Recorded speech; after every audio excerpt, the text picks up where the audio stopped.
All right. Hey guys, I'm Alana from Win Win. Hi, I'm Jen from Win.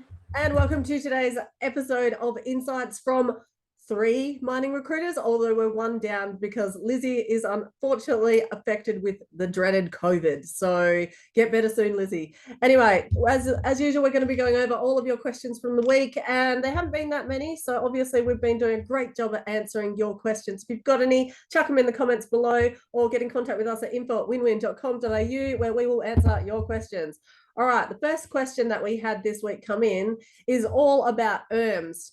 Now, ERMS, electronic record management systems, there is a massive belief that people get blacklisted in the industry, and everyone thinks, oh, it all goes onto my ERMS account. So we are here to talk about, Jess, tell me, is ERMS used for blacklisting people?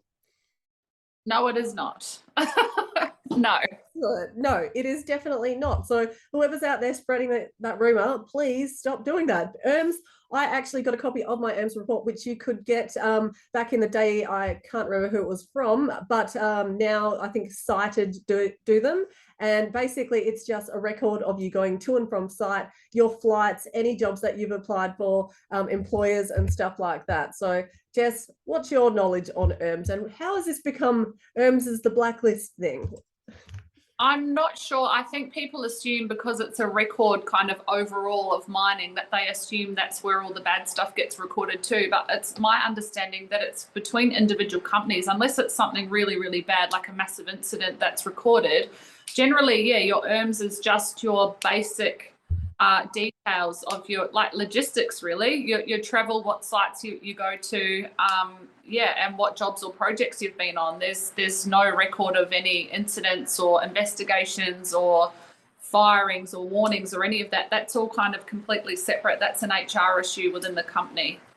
Absolutely spot on. And look, it's if you're wanting to know about your ERMS report, you can go get it. It's like $70, but it's quite boring. It's literally the one that I got was 20 something pages because it was all my flights to and from any jobs that I'd applied for, like just basic information. So yeah, ERMS is not for blacklisting. Companies can do it internally where they have a little checklist of your performance evaluation, etc., and whether they would not or they would recommend you coming back to work with them again.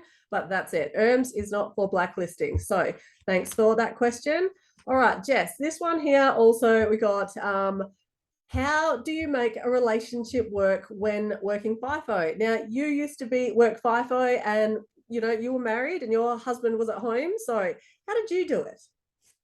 Um, it's all about communication, really. I think it's having clear communication between you about what each other needs because we weren't people, we didn't talk all throughout the day. I know some people are like, oh, I text all day long and then I call like for an hour a night. Like we kind of weren't that codependent. So I think really a lot of the issues come down to you actually communicating what you need and how much communication you need or want while you're away.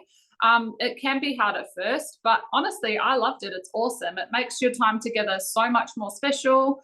You have that time apart to like miss each other, and then you get home and you always have that week off to like hang out and do fun stuff. I think it's great for a relationship if you've got a healthy relationship to begin with.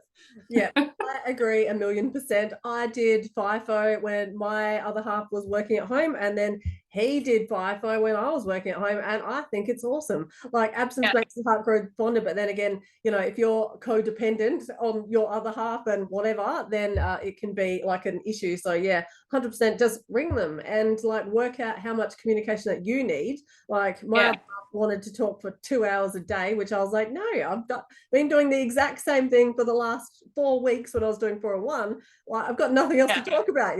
So sometimes I think from the person at home as well, you need to think from your other half's point of view of what are they doing all day. Like they're doing the same thing. You can run out of things to talk about if you meet anyway. yeah, So yeah, yeah. definitely. I Yeah, so don't get paranoid if they don't ring you or whatever, but they might just be tired from working 12 hours a day for 4 weeks or whatever swing that they are on. And um it's not like wild party. Like you're literally not flying up to like strippers and hot girls and like hot guys and like partying every night and talking to all these random people wanting to hook up. Like it's literally not like that. Like you go to work and you're usually so exhausted. You go have dinner, you maybe have 1 or 2 drinks, if at all, or you go to the gym and like it's literally so boring. It's so much more boring than I'm sure people that haven't worked FIFO before think it's this wild like holiday, but it's really not. Yeah, I loved it for the holiday aspect. So I could go away and it was like, sweet, just get to do my job, focus on that, happy days. But yeah, you're right. People, I think, get this misconception that, oh, it's like, party time, which it's not. You're usually so tired that you're just like, that's it, I'm going to bed. Yeah, definitely. Yeah, cool. So communication is the key, like always. All right, what about this one? Who can I use as a reference? I think it depends on your job. A lot of people that we deal with, especially, they've worked in really small companies or even working as someone that's self-employed. So ideally, it's a supervisor or an owner or a boss, like someone that is overseeing you. But failing that, a colleague or even a contractor or someone else that you've worked with within your business, someone that can give you a good reference about how you work and that has worked with you. Yeah. Absolutely. So like basically anyone, I believe, who is above you. So a 2IC, a supervisor, superintendent, even your HSEC manager, like people just need to get a little bit creative. And obviously then you've got those 2 references to work and you can use a personal one if you have issues. But yeah, self-employed, that's it. Just get some of your clients if you need to. Definitely. All right. Now, Jess, this one keeps coming up. Why is it not essential to go to elaborate on your work history past the 5 to 7 year mark? Because no one cares. No one cares. No one cares what you did 10 years ago or 15 years ago or 20 years ago. Like that's great if you've had mining experience or site experience 15 or 20 years ago, but honestly, it's not relevant anymore. It's completely different. It's just not relevant. No one wants to know. Definitely.